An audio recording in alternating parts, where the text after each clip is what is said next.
Hi, this is Anna, and this is Check It at the Round Table, where we discuss movies, books, music, and stuff.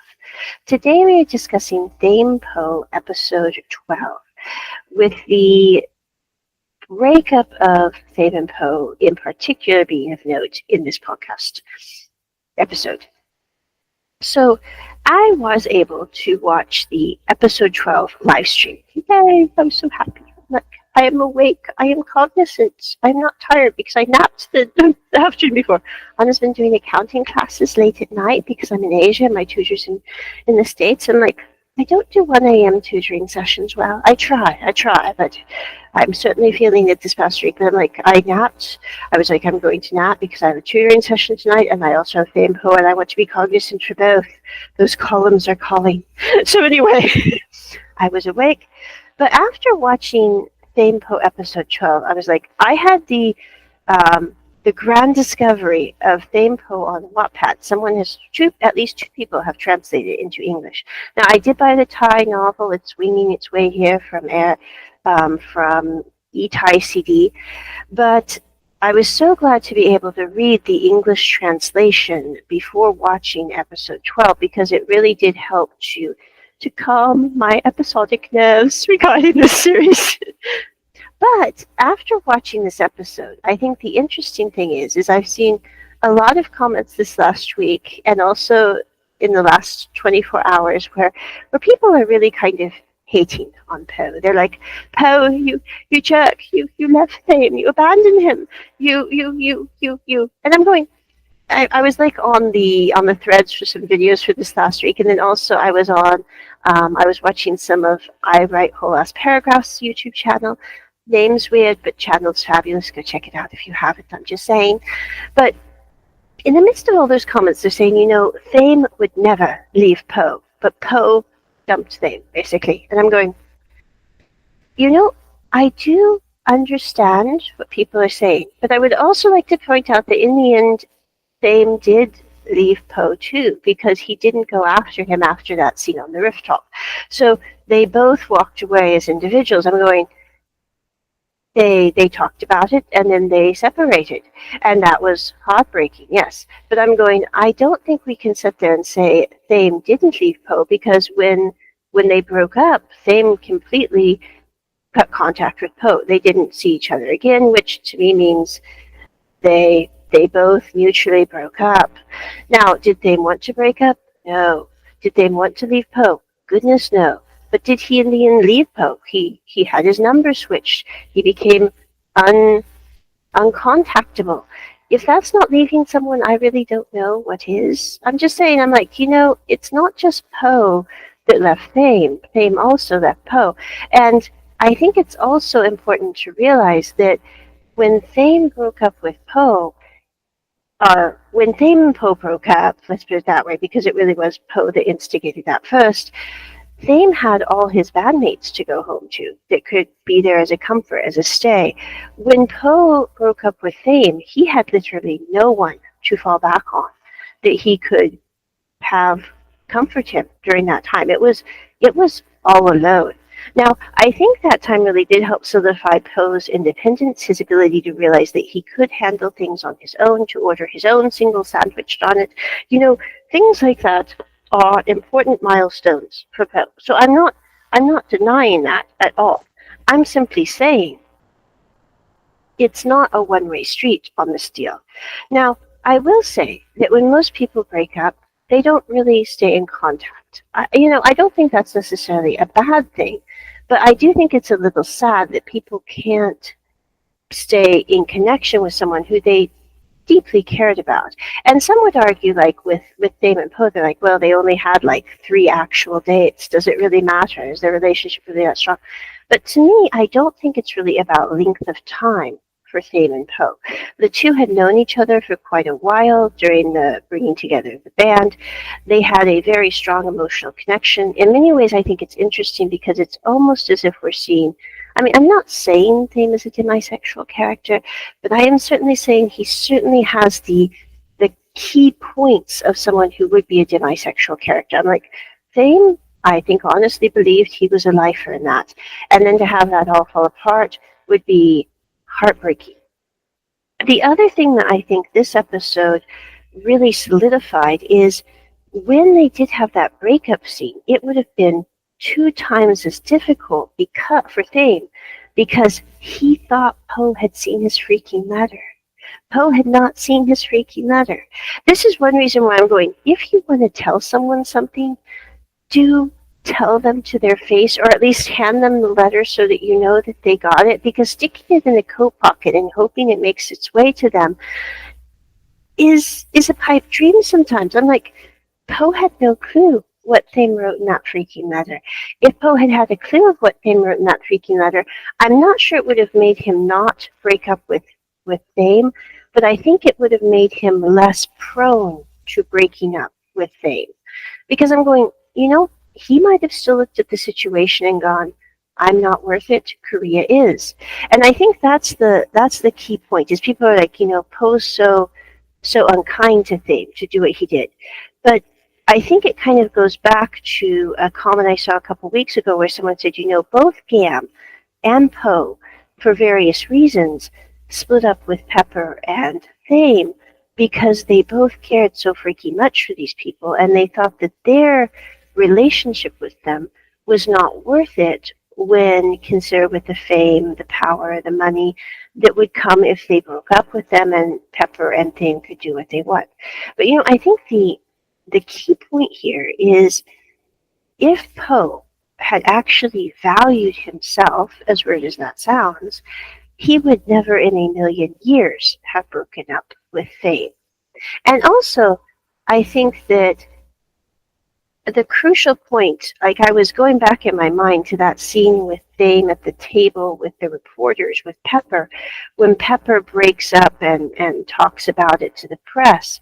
And I'm going, I'm not saying that Thame is responsible for that situation and how it turned out. I really don't believe that at all.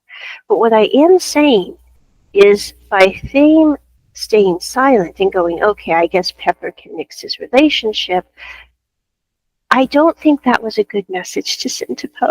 It's like when that happened in the episode, I'm going, this is not Thame's fault, but because of this, it's going to cost Thame down the road. Because by Thame sitting there and just accepting the fact that Pepper's breaking up with Gam, he's showing Poe in a way that that's what could happen to them, that it's maybe not worth fighting for because Pepper didn't fight for him and Gam. Now, again, I do believe that was Pepper and Gam's individual decision as individuals, as people, as independent humanoids. But I am saying that with Thame being the leader of the band and standing by and letting that happen and not saying, Pepper, let's go have you sit and talk with Gam for a while. Let's go have you deal with this. Let's ride out the storm. It sent a message to Poe back in episode 10. And that message hit home in episode 11. And that is not Thame's fault at all. I'm not blaming Thame for that message because Thame was young. Thame was naive. Thame is under a lot of freaking pressure. So I'm going, Thame is doing the best that he can, but still, that message cost him everything with him and Poe.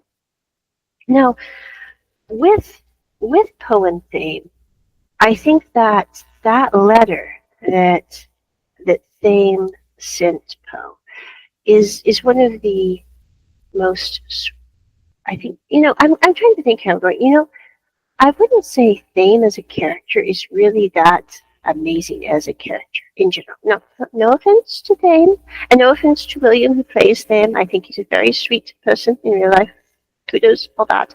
But I'm just saying, as a person, the things that make Thame so darn likable are the little things, like writing a 3-page letter to Poe to say, basically, you are important to me. Don't let go of my hand, please. No matter what happens, we will deal with it. And also, the quiet, subtle going around the house the first night that he moved in and buying all the essentials so that Poe knew that he really was thinking about Poe and their life together. I was sitting here recently and I was going, this is the problem with modern dating, I think. And not that there are not many problems about dating, but yesterday I got into a discussion, an intercourse on YouTube but I'm not meaning like a sexual thing. I'm saying like intercourse is in discussion, talking. I should probably use another word for that. I'm sorry, I should think about that more. I read too many old books. But anyway, so the discussion between me and another person, I was watching a Taylor Tomlin video on anxiety during first dates.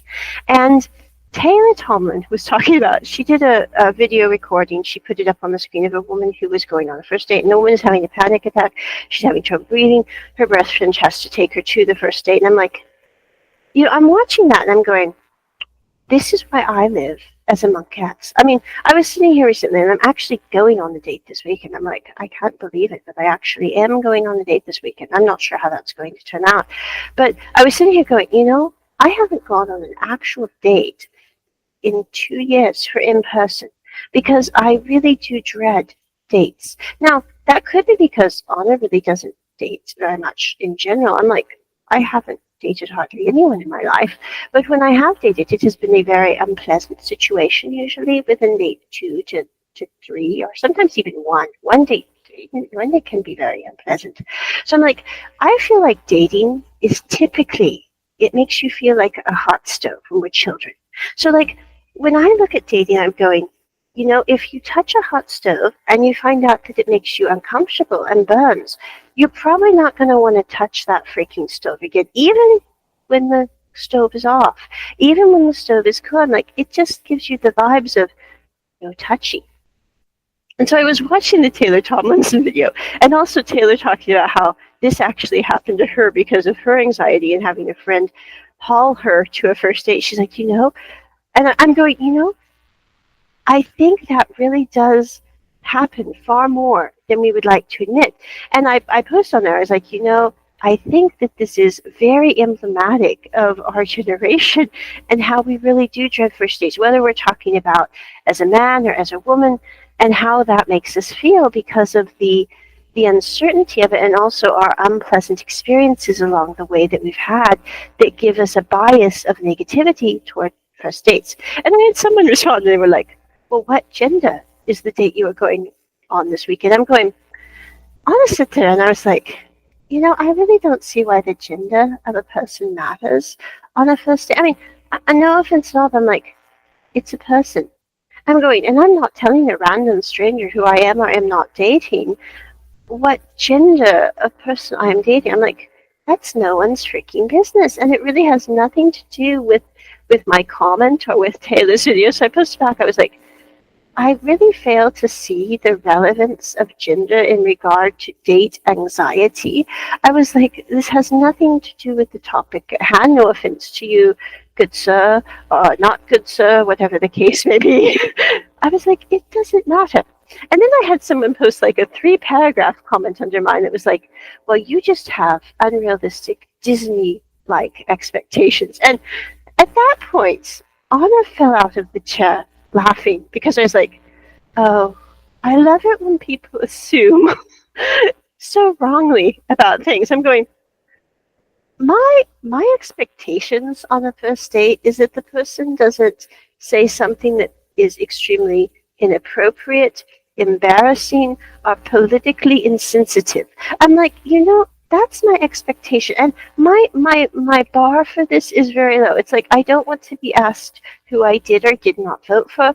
I don't want to be asked how many children I will or will not bear for them. I'm like, I don't know this person. Why on earth would I give you a list of how many children I will or will not have with you? And I certainly don't want to be asked when I could marry or move in with you on a first date. I mean, this is my expectations. I'm like, I don't have very high expectations, I don't think, but given my track record, maybe people do think that's a high expectation. But I messaged back, I was like, when it comes to dating, I don't have any Disney grand expectations. I just expect someone to be somewhat rational and polite on a first date. I'm going, these are my goals. Now, I do have to say after that, everyone kind of shut up in the comment section negatively. I'm going, maybe that did it. I don't know, but I'm going, unrealistic Disney expectations. You have no idea, sir.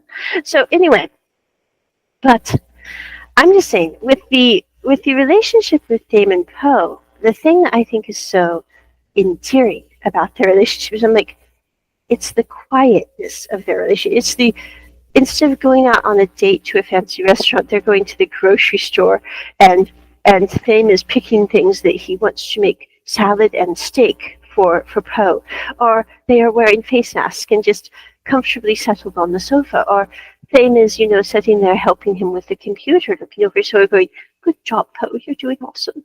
It's the little things, and I think in many ways that's what is so endearing about Thame and Poe's relationship. It's not bombastic. It's not terribly over the top romantic. Now, I know some people had like a huge conniption with episode 10, I think, with the romantical moment on the sofa, and I'm like, that is still confusing to Anna. I have read some posts about that and some video defining what was going on there. Apparently, William is in a group called LYKN. Anna doesn't follow boy bands, but I guess it's a group in Thailand, and they're getting ready for a show in Tokyo this year, actually. I'm not very familiar with that. But anyway, I guess it's like a Thai pop band, similar to a J-pop band or a Korean pop band. And some of the people that like the pop band are mad that William is playing an BL drama because as fangirls, they want him to be portrayed, apparently, I'm guessing, as someone who is not gay. And I'm like, William is just portraying someone who is gay. That doesn't make William gay. And even if William is gay, that's really not the point, because none of these fangirls are going to ever end up with him. So I really don't understand what the big foofdra was about regarding that. But apparently it caused a big stir because they got mad that William's character was seen kissing Poe on the sofa, pulling his sweater off. I'm going, oh, ghastly. Have they ever seen an American movie? Have they ever seen, like one person posted, they were like, who is watching this? And who was so upset? They're going, if they were in America, they would see this in a PG-rated movie. I'm going, I was sitting there going, if they are Thai and have ever been to the beach or to a condo swimming pool, they have seen far more on display than this that we have seen in ThamePo. I'm like, ThamePo is very mild in comparison to what Anna saw. I'm like, everyone was like, Anna, you're in Thailand. How are the pools? I'm going, Anna doesn't go to the pools. Anna loves water. Anna loves the sea. But I'm like, I don't like to see very, very elderly European and American men walking around in their bathing suit. Basically, I'm like, I don't like to see. I don't like to see anyone walking around in their bathing suit. I'm going, I'm a fond person for cubicle swimming. I'm like, I would have my cubicle. Everyone else has their own cubicle. We swim in our cubicles, and no one is dressed in Speedos. I'm like, I don't know. I don't have, maybe it's just because I really don't like thinking about like people and how they look without their clothes. I'm like, I think clothes are, as Mark Twain said, clothes are very important. They make the man. Naked people have very little to do in society. But yeah, I'm going, I don't know why everyone got in a foofdara over William on episode 10. But anyway, I guess it was such a foofdara that they took down one of the Twitter posts, or X posts, I guess. And one of the commentators put up the post and like, William is simply pulling off his sweatshirt. I'm like, he doesn't even have, he's really close to it. I'm going, he just has part of his tummy showing, and that is causing everyone to have a bloody conniption. I'm like, my goodness, people are weird. So anyway, but I've always thought people are weird when it comes to chess in general. Like I was thinking recently, I was going, maybe it's just because I don't really think about people and their appearance as attractive. I find people's emotional stability or personality to be the thing that is interesting to me. So I'm like, I've never really cared how people look one bit. Unless they look like, they're part of the mafia or a gang, and then I'm like, I'm going to stay away from you until I know you're a nice person and leave like the tattoos and all those piercings. And if you are, then I will be a good friend to you. I'm like, that's the only thing that Anna really considers when I consider, appearance, because I'm like, I don't really think about. I remember when I lived back in the States, I had a friend, and they were like, we were watching. I think it was Call Me Kat, and the guy from Call Me Kat, I cannot think of his name, but she was like, "Oh, isn't he so handsome with his chest?" I was sitting there going, "This is Anna and how I think about things." I'm going. I did not tell my friend this because I did not want to break the delusions of like. But I was like, the guy in Call Me Kat is gay. The guy in Call Me Kat doesn't even like women.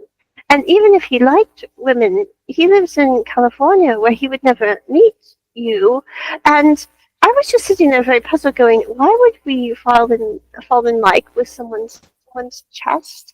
But I'm going, maybe it goes back to evolution though, because I was thinking about this recently. I was like, maybe it goes back to the evolutionary bias that thousands of years ago, millions of years ago, when humanity was first starting, somehow people with more attractive chests could have children that were stronger and survive more. I'm going, but I don't really think that's what's leading to the situation with chests nowadays. It's like, if you're ever on a dating app, the thing I find so interesting, I'm like, there are so many people without their shirts on, and I'm going, why would I date someone that doesn't know how to dress themselves?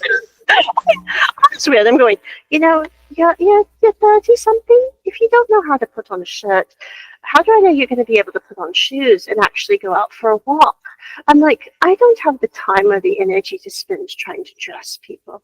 I have a hard enough time trying to find matching socks for myself, although I can always find a dress. I'm like, that's an important piece. But I'm like, I don't really understand why everyone got up in arms about that or anything else. I really don't see why we get up in arms about most things. But at the end of the day, with Thame and Poe, I was watching them over the last few episodes. I'm going, I think the reason that people are saying that they're such a different couple, they're such an interesting couple. They don't yell at each other. They're very quiet. When they do have a problem, they talk about it quietly with one another. And in many ways, I think that's what brings quite a beauty to their relationship compared to other BLs, where like it's not that the other BL dramas with people that have one like introverted character and one extroverted character that talks a lot and one that doesn't talk at all are bad or negative. But it is kind of interesting to see a couple of quiet people end up together and actually like being together in part because they are quiet. And it's similar with Pepper and Gam. Like, they're not the same personality as Thame and Poe at all. I'm not saying that. But I do think it's interesting that with Pepper too, he's such a quiet person in real life and in the drama. And he also ends up with a quiet person when he's dating Gam. I also think it's very interesting that with these characters we have that letter that Thame wrote where he said, we all think that our value is wrapped up in what we do. It's what we can achieve, how we can make a name for ourselves and impress people who are really quite cruel in the world. And I think that's a key point because as someone who is a millennial, I think one of the interesting things about my generation is we haven't done what like our parents did. And that's not to say that our parents are bad, but like I remember with both my parents, they were type A people. They were driven. They would try to achieve. I remember being a little kid and they would be like, you have to go for it. You have to go. You have to work hard. You have to do all this. But what I saw growing up was it led to them being people who I'm sure when they first met, they were very much in love, but by the end of the day, they couldn't even carry on a conversation without it turning into, a fight fest. And that's not to be bad to my parents, because I'm like, they're both gone now. But it is to say, growing up and seeing how people can get so spread apart because they're so driven in their careers or in their goals of what they want to achieve, rather than being focused on, just enjoying what they have. And I remember when I was about 30 and I lost my parents and then I lost my sibling, that really and then I had COVID 3 times. I'm like, it was not a good few years in there from like the age of 28 to to 31. I'm like, that was like the nadir. I'm going, I don't ever want to go through that again.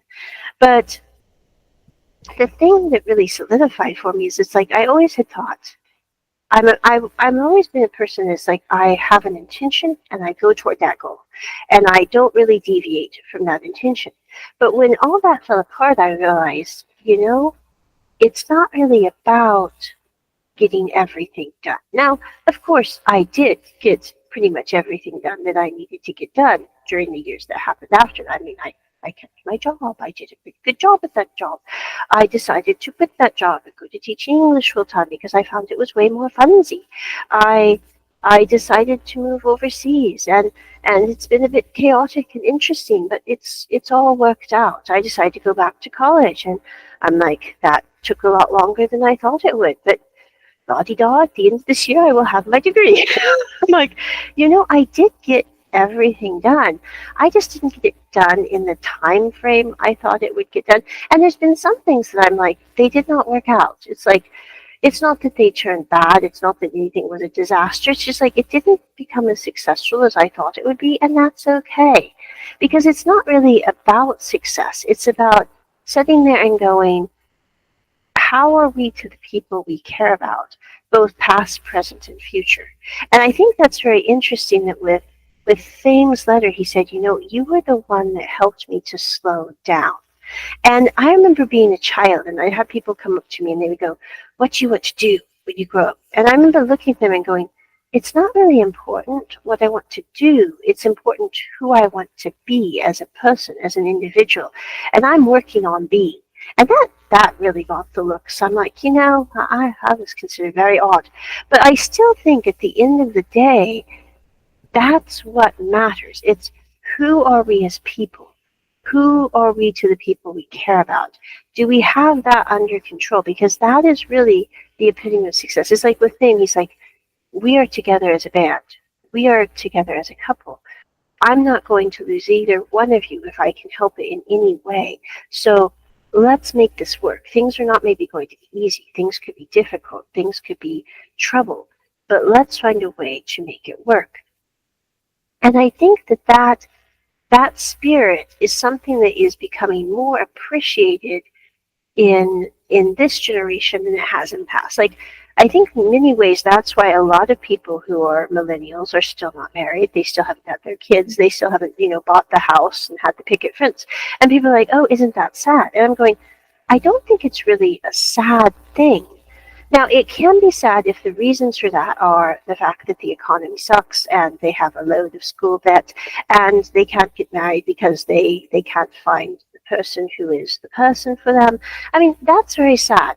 But if we look at it from a lens of it's not about the negatives, it's about maybe the fact that they want to figure out their lives first. They want to figure out and have time to find a person who is the best fit for them and who they are the best fit for. And they want to actually, be very adultish when they have children. I'm like, that's not necessarily a bad thing. And it's not necessarily a thing to feel weird about the slowness of it. Because I think I was talking with one of my students here a while back, and I was kind of surprised because, my student was Japanese, and they look like they're maybe in their mid-20s. I'm like, I'm terrible with ages, but I'm like, they really did look like they were in the mid-20s. And they're like, I was 40 when I got married and had my kid. And I'm sitting here going, you certainly don't look 40, but okay. And she's like, my parents were so freaked out and worried about how my life would be because I wasn't married in my 30s. And she's like, but it all worked out. It worked out slower than my family was expecting, but it all worked out the way that it was supposed to work out. And I'm going, I think in many ways that kind of calmness and approach to life in general and to how we handle things, or how we handle even first dates, for example, is probably the best medicine for a world that is really sped up. Now, does that mean that it will solve all the problems? No. But does that mean that it will help to mend people in the midst of the problems? I think the answer to that is assuredly yes. And I think that at the end of the day, with ThamePo episode 11, it was really about that. It was really about sitting there and going, what are we able to fix? What are we able to mend? It might not be perfect. It might not be, what everybody dreams and hopes are, but maybe our dreams and hopes will change. Maybe they are not what we originally started with. And I think that's a key point. It's like with Poe when he's talking with the suit maker, and the suit maker says, I'm 60 years old and I still don't have a dream. But this job, it works for me. It's comfortable for me. It feeds my, it gives me food. It gives me a roof over my head. It works, and it brings me joy to see people happy in what I make and what we are able to create at this store. And I'm going, it's maybe it is really about the moment and just those quiet times of like how people interact with one another more than like all the big prizes in the world. I'm like, do the prizes really matter if you're alone and sad? I'm like, I don't think they really matter. And even if you're not alone and sad, if you're not with the person you're supposed to be with, I'm like, I don't think they really matter then either. So anyway, that is my review of episode 11. I cannot wait for episode 12. Check it at the round table. Bye.